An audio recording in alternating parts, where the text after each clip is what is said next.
Ian chapel हसत हसत एक गोष्ट सांगायचा कॅप्टन म्हणून. तो म्हणायचा टॉस जिंकल्यानंतर बॅटिंग करावी. जर विकेट खराब असेल, कंडिशन्स खराब असतील, तो टॉस जिंकल्यानंतर विचार करावा आणि बॅटिंग करावी. मी अशा करता ही तुम्हाला किस्सा सांगतोय की आज दासूद शनाकानं टॉस जिंकल्यानंतर भारताला बॅटिंग का दिली. म्हणजे खरोखर तुम्ही अडचणी म्हणजे जाळं स्वतःभोवती तुम्ही टाकून घेतल्यासारखी अवस्था झाली. मान्य आहे की जे विकेट होतं ते आम्ही क्रिकेटच्या भाषेत सांगायचं तर पाटा वरवंटा विकेट होतं. एकदम बॅटिंग करता सुपर विकेट. बॉल बॅटवरती येत होता. फ्रंट फूट बॅक फूट दोन्ही शॉट मारायला काही अडचण येत नव्हती. त्या मानानं श्रीलंकन गोलंदाजीला धार सुद्धा नव्हती आणि त्याचा पुरेपूर फायदा हा भारतीय बॅट्समननी रन्सचं जेवून केलेला आहे. ओपनिंगला झकास पार्टनरशिप झाली. रोहित शर्मानी त्याच्या स्टाईलमध्ये बॅटिंग केली. 80च्या पुढचा धावफलक त्याने उभारला आणि गिलनी सुद्धा संधी जी त्याला मिळाली त्याचं त्यांनी बऱ्यापैकी समाधानकारक उत्तर दिलं. बऱ्यापैकी 70 धावा त्यांनी केल्या.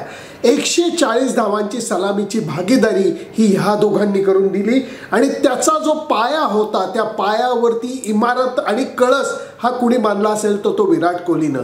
विराट कोहली, श्रीलंका आणि वन डे क्रिकेट मला वाटतं सासू सुनेचं नातं आहे. धुवून काढतो तो त्यांना.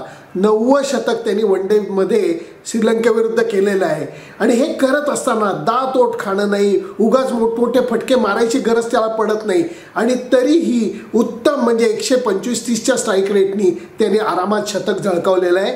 हे त्याचं 41वं शतक आहे. हे विसरू नका कारण तो आता झपाट्यानं जवळ जात 41 नाही मला वाटतं 45 आता तो झपाट्यानं जवळ जात चाललेला आहे सचिन तेंडुलकरच्या वन डे शतकांच्या ह्याच्यात. भारतीय संघाने इतकी धुवाधार बॅटिंग केली, इतकं आक्रमण केलं की 373चा धावफलक भारतीय संघाने उभारून दाखवला. या धावसंख्येचा पाठलाग करायला चमत्कारिक कामगिरी श्रीलंकन फलंदाजांना करावी लागणार होती. सिराजच्या मनामध्ये तसं नव्हतं. सुरुवातीला त्यांनी महत्त्वाचे 2 धक्के दिले. शार्प बॉलिंग केली. तो स्क्रॅम्बल सीमनी बॉलिंग करतो त्यामुळे बॅट्समनला बॉल बाहेर जाणार आहे का बॉल आत येणार आहे याचा अंदाज येत नाही. तसं बघायला गेलं तर सगळ्याच भारतीय बॉलर्सनी समाधानकारक बॉलिंग केली. शमीची सीम इतकी सुंदर जात होती इतक्या दिवसांनी तो खेळत असला तरी की बघताना मजा वाटत होती. चहलने बऱ्यापैकी बॉलिंग केली. हार्दिकने बऱ्यापैकी बॉलिंग केली. ठराविक अंतरानं श्रीलंकेच्या विकेट्स पडत राहिल्या आणि त्यामुळे धावसंख्येचा पाठलाग हा कागदावरती होता, प्रत्यक्षात मैदानावरती नव्हता. भला मोठा विजय भारतीय संघाच्या हाती लागलेला आहे.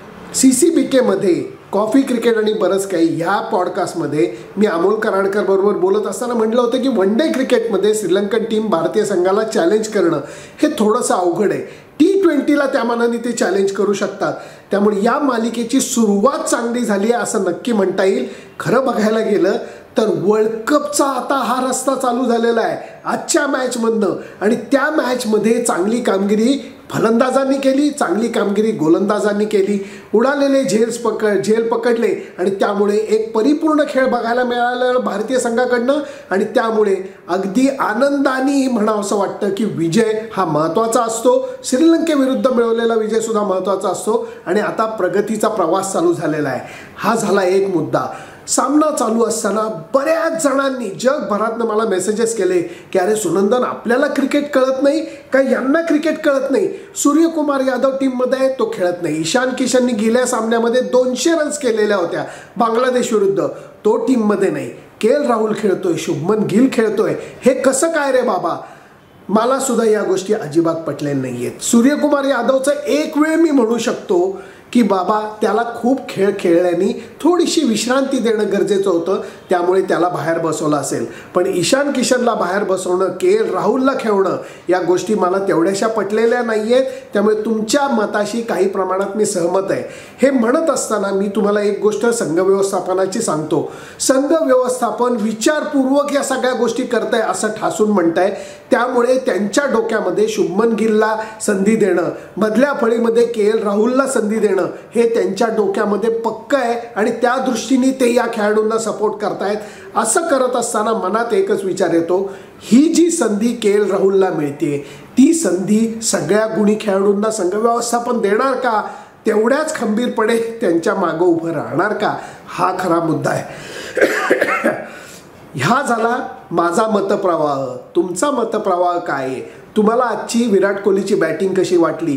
तो सचिन तेंडुलकरच्या विक्रमाचा जो पाठलाग करतोय त्याच्याविषयी तुम्हाला काय म्हणायचं आहे? कारण वन डेचा रेकॉर्ड तर तो नक्की तोडणार असं मला वाटतंय आणि त्यातनंही हे वर्ष हे वर्ल्ड कपचं आहे. त्यामुळे या संपूर्ण प्रवासामध्ये त्यांनी ते सचिन तेंडुलकरचं वर्ल्ड कपचं सेंचुरीजचं रेकॉर्ड वन डेचं मोडलं तर त्याच्यासारखी आनंदाची गोष्ट नसणार आहे. फक्त हे म्हणत असताना भारतीय संघामध्ये सुद्धा ह्या गोष्टींचा ओहापोह कसा चाललाय, काय विचारांनी ते करतायत, ज्या गोष्टी ते कधी सांगत नाहीत की आम्ही ह्या विचारांनी या खेळाडूला खेळतोय, त्या विचारांनी त्यांना बाहेर ठेवतोय.